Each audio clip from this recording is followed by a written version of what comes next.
Hey, everybody, Mark Herman, a.k.a. LA Bengals fan on most of the major platforms, and I'm joined here again with Jake Sirkus of the Jake Sirkus podcast, and this is the we're in 9, right? Week 8. Week 8, and see, I'm getting time lapsed, Week 8 preview of Jungle Talk. It's a Monday nighter. Yes, Halloween. Yeah, it's gonna get spooky. Spooky Halloween. Well, we the last time we played the Browns in prime time, it was not a memorable thing. I know I lost a lot of money because we had lost to the Jets the week before. So I thought, okay, we're really going to bounce back and show who we are. We don't want to go into our bye week off a loss. And then we got completely demolished by Baker Mayfield and the Browns. And I know Joe Burrow remembers that. So we'll do what we usually do. We're going to cover some news, and we did have some breaking news today that was not real favorable. So we will get into that, and then we'll talk about the things we're not feeling good about, things we're feeling good about, and we'll do our score prediction. Before we forget, if you don't subscribe, please subscribe. It's all I ask. So go ahead and do that, and please hit the thumbs up. It helps us out in the analytics. And Jake, why don't you tell them where they can find all your stuff? Yeah, same as always on Twitter at Jake Sirkus. That's Sirkus, spelled a little funky with the last name. But yeah, most of my Bengals stuff goes on Twitter. You can follow me on YouTube, just at Jake Sirkus. Subscribe.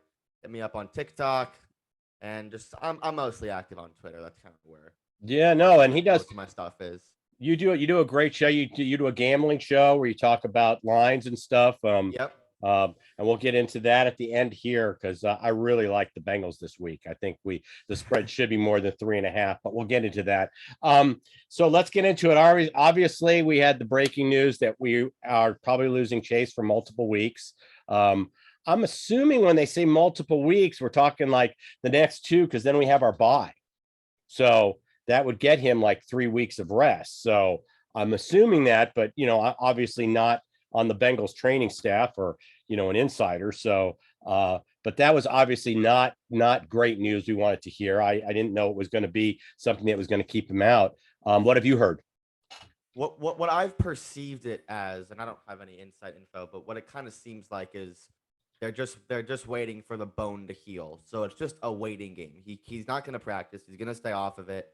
But it's just waiting. So Zach doesn't know. Nobody knows whenever this bone heals, he's going to be back on the practice schedule. He'll practice whenever it heals, and then they'll take it from there.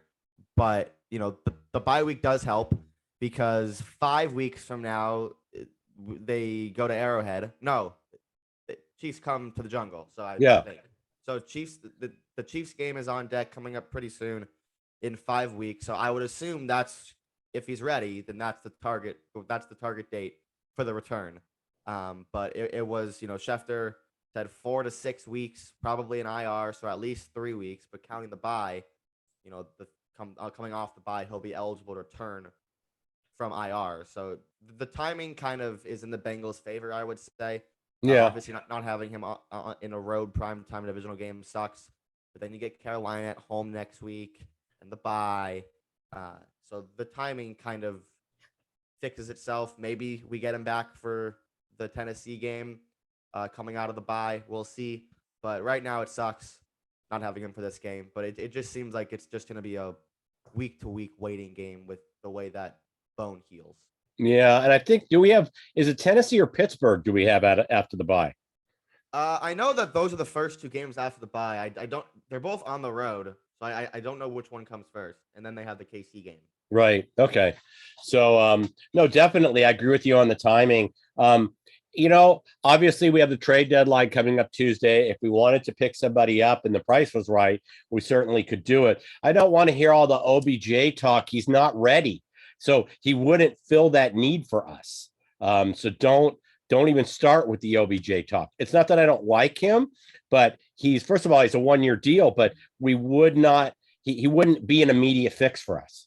I don't know when the last time everybody's talking about the reason why he's not signed is because he can't play right now. So remember, his injury happened in the Super Bowl in February. So, he's still working his way back. I don't know if Cooks on Houston is a possibility. I mean, there's a little history with Zach. If the price is right, obviously we don't want to take on a crazy contract.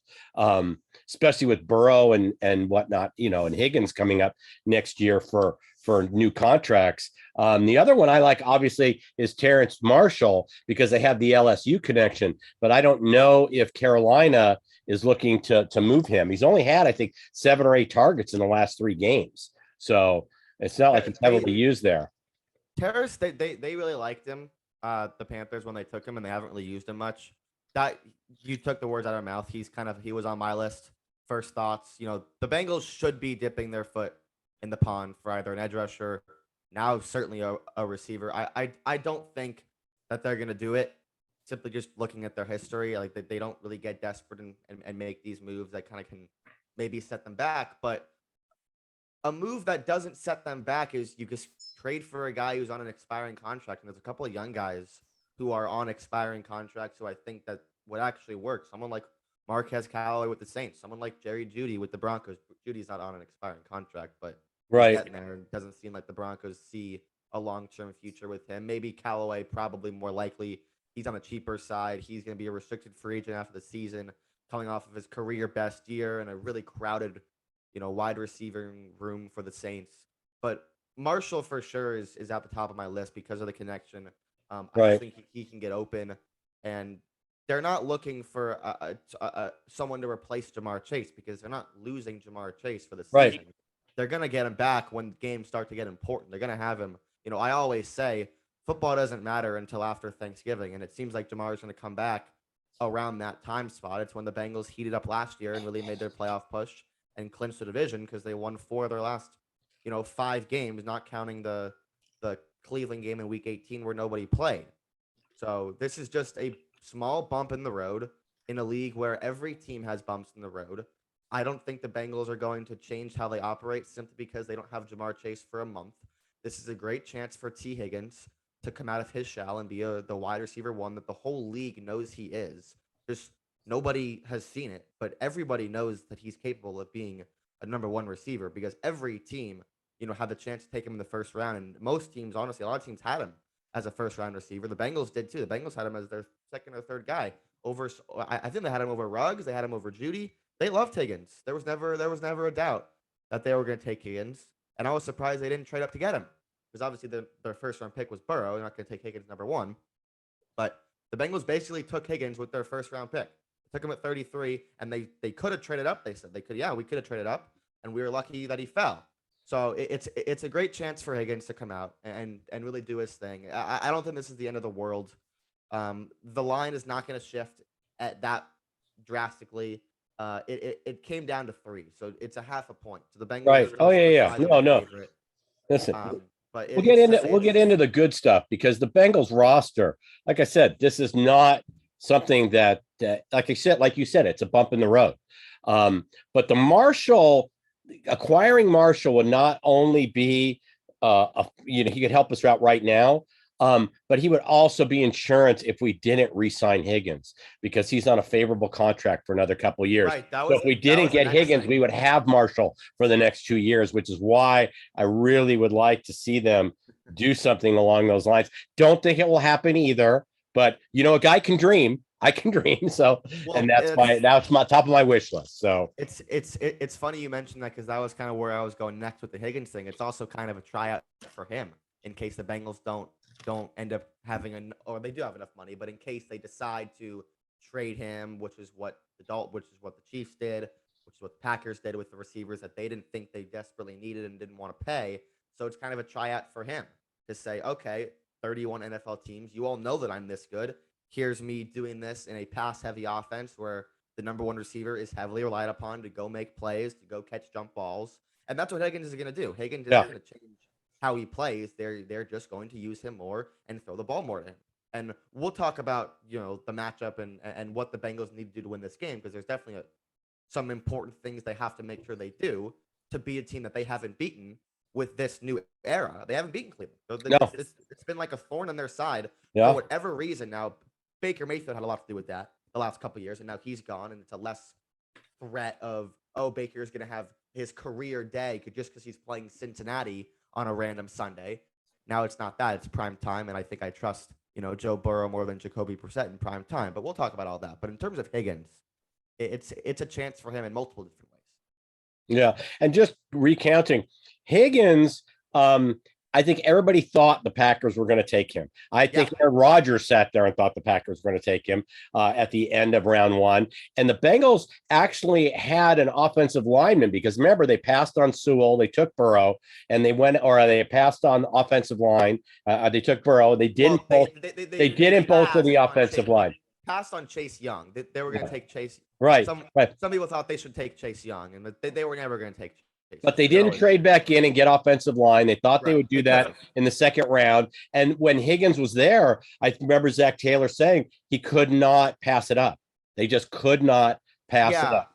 So So, I'm trying to rewind myself back to 2020. right. So there wasn't really there was like Josh Jones, the kid from Houston who ended up falling all the way to the fourth round. But there wasn't like a prime offensive lineman that they could have taken with 33. So I feel like a lot of people like I was heavily on the train that they should go receiver at 33. I really liked Denzel Mims back then, and the day of the draft it came out that they were leaning picking either Higgins or Mims. So I think they were never going to take a lineman and then Logan fell to them in the third round, and that was obviously a home run. Hit Oh, that out of the park. absolutely. So like looking back on it, it kind of all makes sense because they liked Higgins and they wanted to go receiver because of the AJ Green questions and John Ross was gone and they had to fill 140 targets between two guys. Right. So and All right. Well, they got let's Higgins. let's transition. You talked about Logan Wilson, and he was a home run in the third round. We should get him back. He was full practice today. Everything's looking like he's back on Monday night. So that's a good addition. On the trade question, I don't see us going out and getting a nose tackle. I initially thought we might, but Carter and Tufili have been playing really well. So, I think we're going to weather it. I've heard DJ Reader's not back until after the bye week. They're going to give him this week off. I don't think we need Reader in there because we get 2 weeks. I don't think we need him for Carolina. So we'll see Reader back, right after the bye.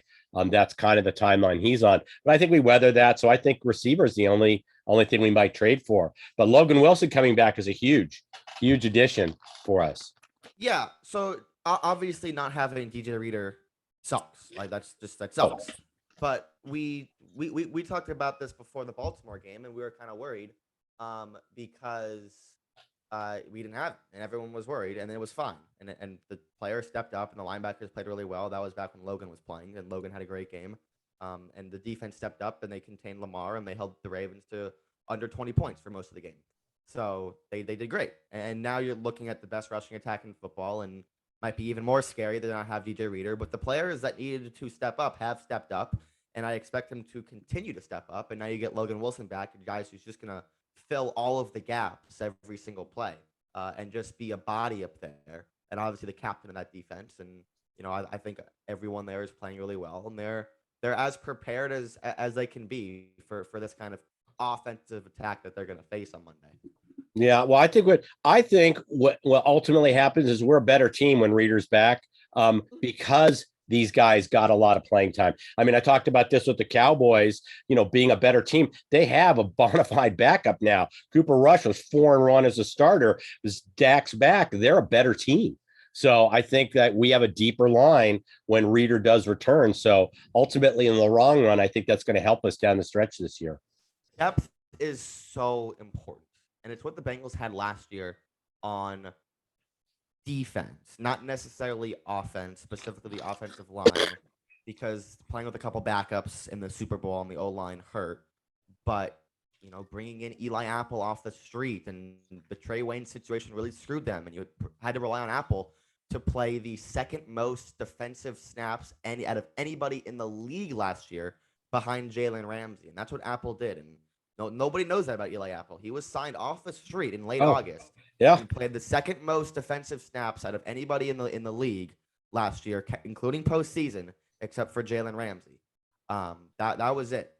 So depth is so important, especially in the trenches. And I think the Bengals had that this year because looking back like 2 years ago, we had all of those linemen that they just stacked up, like the Andrew Billings of the world, the Tupos, and they just it's never really played. And now there's like this new, wave of guys who are playing really well. And it's Yeah. good to see. Yeah. Let's get into the bad. Obviously, we talked a lot about Chase. We won't rehash that. Obviously Chubb, even with the injuries to their offensive line and the fact that they have Jacoby Brissett back there, Chubb still averages 5 yards a carry. I mean, he's a beast. Their running attack is good.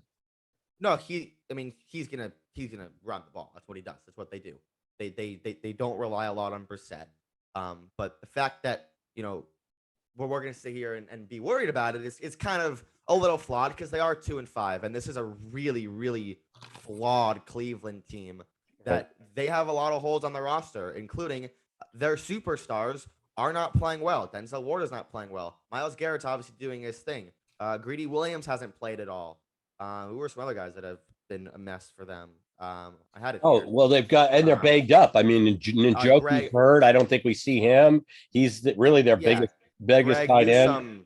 Greg Newsome's not playing well. JOK, their stud linebacker, not playing well. This is a bad defense that is 22nd in opponent yards per play. This is not a good Browns team. They're kind of like collapsing as we speak, and this could be really a chance for the Bengals to put the sword in the back of their neck and really end the Browns season, force them to go 2-6, losing a home primetime game. I think it's a great chance for Cincinnati to just say, well, screw you, Cleveland. We'll just we're going to kill you right now. Yeah, well, actually, about two really important pieces. The only other thing I have, Ward's in concussion protocol. He might I was going to say Ward's in concussion protocol, so he might not even be available. The only other thing I have on the negative is that the Browns, we've covered this, the Browns tend to play us well, and especially in prime time, so they're going to get up for this game. But I think the Browns are a worse team than 2-4, and I think the Bengals are a better team than 4-3 with these two teams coming in right now. So, I mean, I really feel like this is a game we should win. It's a divisional game. We desperately need a divisional win. We're 0-2 in division right now, so we have to pretty much run the table. I mean, we could 3-3 would be the absolute worst we could have in a tiebreaker position for division, but we really, really need this game, and I really think we can take this team out early.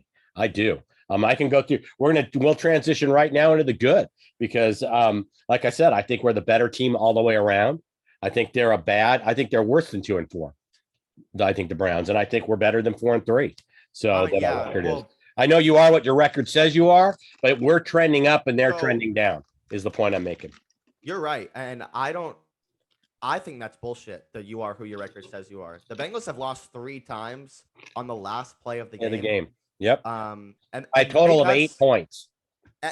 And they've had some pretty good wins. I was talking to a buddy of mine who's a Vikings fan, and he's like, "Well, really, what makes the Bengals better than the Vikings? Because they have a better record, right?" And I'm like, "No, because if the Bengals didn't lose off of a game-winning field goal the first 2 weeks of the season, people would still be using, oh, they won the Super Bowl last year. Now they're 6-1. They're obviously so good." I just don't get the thought process behind every loss mattering or meaning the same. That's not how it works. We're in week 8. There's still over half the season that has to be played. Right. We have to do our best to project these teams for the next 9 weeks and see which teams are most suited to collapse. Cleveland is in that situation, and which teams are more likely to soar because they're just more talented than everybody else. And that's us. Where the Bengals are. Yeah. So, you said it exactly, how the Bengals are trending up. Browns are trending down. The Browns are not playing well. They're not well coached right now. And their secondary, which is normally what they've used to beat in Cincinnati, in addition to their run game over the past couple of times they faced, their secondary is playing like shit. Yeah. Denzel Ward might not even play. Right. So, No. You take out. So I don't believe the 4-3 stuff. The Bengals are, I think, the 4th best team in the NFL right now, behind the Bills, the Chiefs, and the Eagles. And I think they're in that tier. I think they're in the Super Bowl bubble when there's a lot of bad football being played right now. And I don't think the Bengals are part of that crew or who's playing bad football. Yeah. The other things I want to hit just briefly. I mean, Burrow's hot right now. I mean, 7 touchdowns, 1 interception last 2 games. I mean, he's hot right now. He's never beaten the Browns. And don't think he doesn't know that. This is a primetime spotlight. He plays best when the lights are on. This is a chance for him to kind of kill that monkey. I mean, not just throw it off his back, but step on the monkey and crush him. So I think we will see that. And the other thing I have here, we might not see much of Kareem Hunt this game. The Browns have getting a lot of calls about Kareem Hunt. He's probably the best second running back in football in terms of on people's rosters. There's a chance they may hold him back. He didn't have a big workload last week. There's a chance we don't see him this week, which wouldn't be a bad thing either.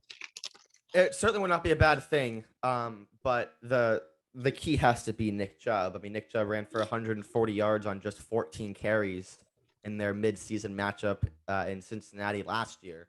He had a pair of touchdowns as well, averaged just shy of 10 yards a pop.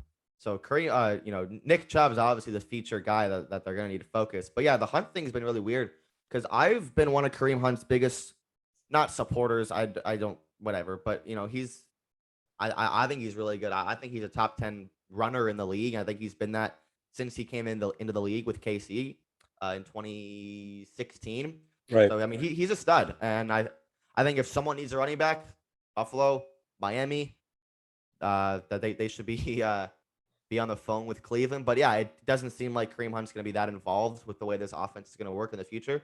Right. Which honestly could only do positives for Cincinnati if Hunt isn't out there. The last thing I have on my list, and then you could tell me what's remaining on yours, is Brissett has thrown 3 pivotal interceptions in crunch time in the fourth quarter. All of those have resulted in losses. I think we can bait him into some mistakes. I really do. I think we can take advantage of him. Once again, they rely heavily on the run. So I think if the game's on Brissett's shoulders, I don't think he delivers. We've seen that, especially last week against Baltimore. He had a chance to, step up and didn't. So people have been negative towards the Bengals this year because they faced a lot of bad quarterbacks. But none of those bad quarterbacks have had a good game. Like, yeah, the Steelers scored 23 points, but one of them was on a pick six, so they scored less than 2 offensive touchdowns. Right. The Cowboys had 2 great drives to start the game and then got like 3 first downs the rest of the game. The Jets couldn't move the ball at home, and now that win is aging actually pretty well because the Jets are playing some good football. Yes. The Bengals faced 2 bad Dolphins quarterbacks. One got injured, and the other took them out of the game. Lamar scored less than 20 points. The Saints did fine. Like, that was really only the bad Bengals game. And then Marcus Mariota had like 6 first downs the whole game. Right. Like, the Bengals defense has stepped up against bad quarterbacks, and they're going to do the same thing against Brissett. Right. It's funny you mentioned something that I want to touch on. You talked about the Bengals win against the Jets aging well. And it's kind of funny because, like, when the Steelers beat Tampa Bay, we were all kind of shocked. But now you've seen Tampa Bay lose to the Panthers. So that win kind of tapers down in value. You say, wow, they lost to Carolina at home. So that kind of taints it, where the Jets now being where they are and playing the kind of ball they're playing. You're right. The Jet win looks a lot better right now. So it's funny how, as we go through, and this is why I hate the strength of schedule when we're looking at last year's team or we're looking at it early in this year. The only time the strength of schedule stat means anything is the last 3 or 4 weeks of the season, when you're basing it on the 12 or 13 games you already have in the books for this year. Because, like I said, when you're looking at the schedule, you go, oh, we should be able to beat that team. And then that team turns out to be really good when you're playing them. So, but yeah, the Jets win is aging very nicely because of that. So it's interesting how, like I said, as you gather more information and learn more about the teams, it's interesting to see just how different wins take on different and losses take on a different appeal. All right. Well, you have anything else you want to talk about on the positive side, and we'll do our predictions? Yeah, we said last week that Atlanta's not going to get much pressure, and I don't think Cleveland will either. Yeah, they have Myles Garrett, sure. It's a little scary, but the Cowboys had secondary pass rushers to build off of Micah Parsons, and they got Joe Burrow in that game. And then before TJ Watt got hurt in week 1, they had secondary pass rushers that were getting after Joe Burrow. The Browns don't. The Falcons had 0. The Browns at least have 1 premier pass rusher. They're a little bit better up front than Atlanta was, but similar pressure numbers, similar sack numbers, similar PFF pass rushing grades, a below average pass rush for sure.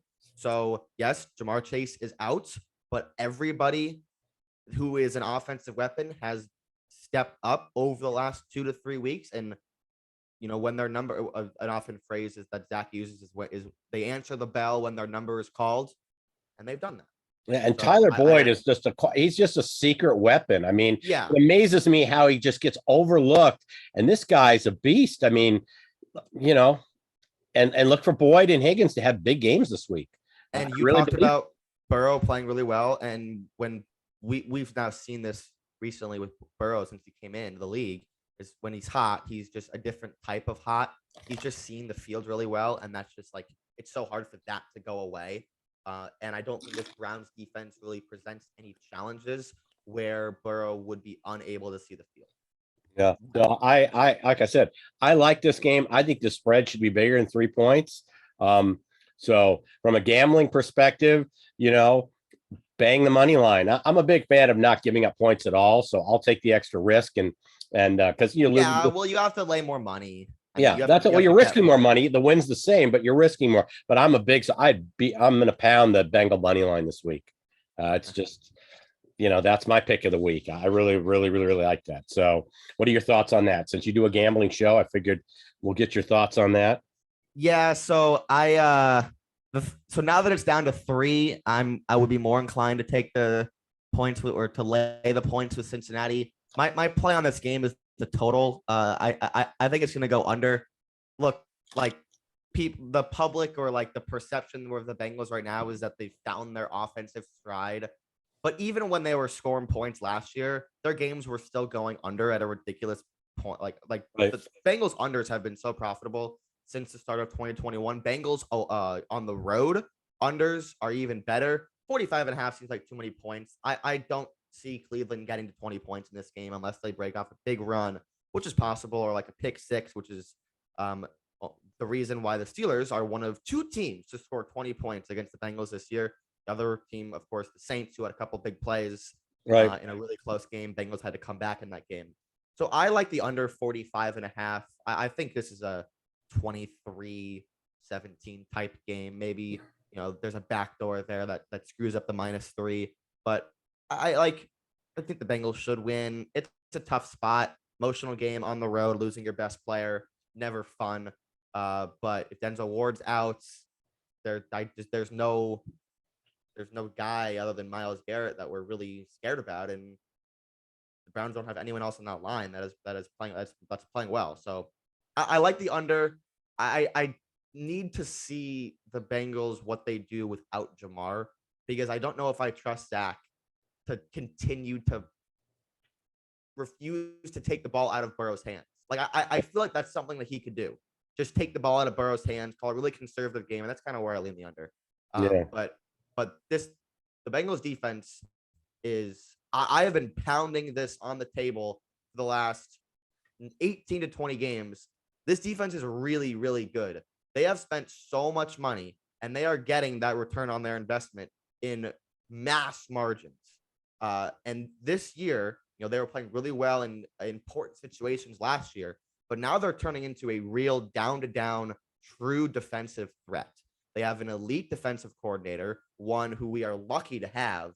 Right. Players on all 3 levels. We talk about, building through the spine of a defense. The Bengals have done that, capping off their secondary with great players, continuing to add it into the back half of the secondary and find bodies up front around DJ Reader. It's what they did with Geno Atkins. They continue to get pieces around him. They have a number 1 corner, a number 1 safety. Now they have a true number 1 pass rusher, and maybe another one in Sam Hubbard, who's having a career year. This defense is unbelievable. They are an elite defense. And they have horses in the stable too, because we saw Cam Taylor-Britt now coming out, getting playing time ahead of Apple. So you're kind of seeing there's horses in the stable, and we haven't even seen Hill. So he hasn't even emerged. Yeah, Dax hasn't played at all. Yeah. So other than special teams, I haven't seen him out there. So but yeah, no, I agree with you in terms of the defense. It's been impressive. The only miss on draft pick or on free agent signing was Trey Wayans. Everybody else has been a home run. Even the Mackenzie Alexander signing for 1 year on the rental was great money spent. I mean, they really got it. And I just hope we keep Lou as long as possible because I don't want to lose him because eventually he's going to get a head coaching job. That's so let's just enjoy this year, hopefully next year, and we'll take it from there. So, all right. Well, what's your score prediction with everything you said? And by the way, you could tease, I'm going to give you a 2-team teaser. You could tease the Bengals +3 and like under 51. That's a little degen for me. I have 2 rules for teasers. You don't cross 0 and you don't tease totals because I don't need to get into the whole math, but it's doesn't really make much sense to tease totals because it's just so much high variance. And also crossing 0 is just a more personal thing for me. Because if you bet on a spread, it's a coin flip, no matter what kind of edge you have or think you have, it's still a coin flip. So I don't really like crossing 0 on teasers. I don't like teasers in general, but if you think the Bengals are going to win, lay the 3, bet them on the money line. I wouldn't risk messing around because also teasers, you're also, buying 6 points for -320, which based on the math isn't like a good EV play either. Well, that's why I said parlay, because you can pretty much get a regular bet -120 right, if you put the 2 together. So, all right. So what's your final score? I think it's going to be low scoring. I think that primetime unders in the league have done really well the last couple of years, especially this year. Unders in general are doing really well. So I think it's going to be low scoring. Maybe probably cold in Cleveland, I'd imagine. I was looking for tickets in this game. They're like really expensive. I was thinking about going. I'm like, no, thanks. I'll stay home. Yeah, I'll go 20-17. 20-17 Cincy. Okay. I'm a little higher scoring. I had 27 for the Bengals and I have 19 for the Browns. So that's kind of where I'm headed. And the only reason I'm giving them 19 is I see a junk touchdown at the end. That's all. Maybe a junk touchdown going for the 2, not getting it, that type of thing. So that was my score, I think it's a good matchup for Cincinnati in terms of comparing to the past times we faced Cleveland. Cleveland is coming into this game with no momentum at all, with negative momentum, the complete opposite of positive momentum. Good players injured, good players not playing well. They don't have, dynamic outside threats for Brissett, other than Amari Cooper, who I don't even think is playing well either. The O-line's obviously great, and the run game's obviously great, but we've seen who Cleveland is. They're not very good. Yeah, like I said, I'm going on the who's hot, who's not, and we're trending up, they're trending down. I think Burrow goes after them early and often in this. I hope game. so. And I think we're ahead comfortably at half. So I think that's kind of the game plan. And I think this is, like I said, throwing the monkey off his back on Cleveland. He knows he hasn't beat this team, and he knows he was embarrassed last year against this team. And I think that that's on his mind. He's a competitor. He's Joe. So I really like our matchup. So once again, please subscribe if you don't subscribe and hit the thumbs up. Appreciate it. It's the only thing I ask for is to support the channel. Please check out Jake's podcast. It's great. And you do more than one a week, right? You do like 2 or 3 a week. Yeah, 2 to 3. Yeah, 2 to 3 per week. Yeah. We do every Monday morning is NFL, Wednesday mornings college football, and then normally Friday mornings the gambling. So awesome. Well, check out Jake's stuff. I'll be back with the recap right after the game. And Jake and I will be back next week with the preview of next week's game against the Panthers. So with that, I'm going to say, let's enjoy the Monday night game. I know it'll be late, but you can check out the YouTube show on Tuesday morning. With that, I'm going to say, hoot, everybody. Take care.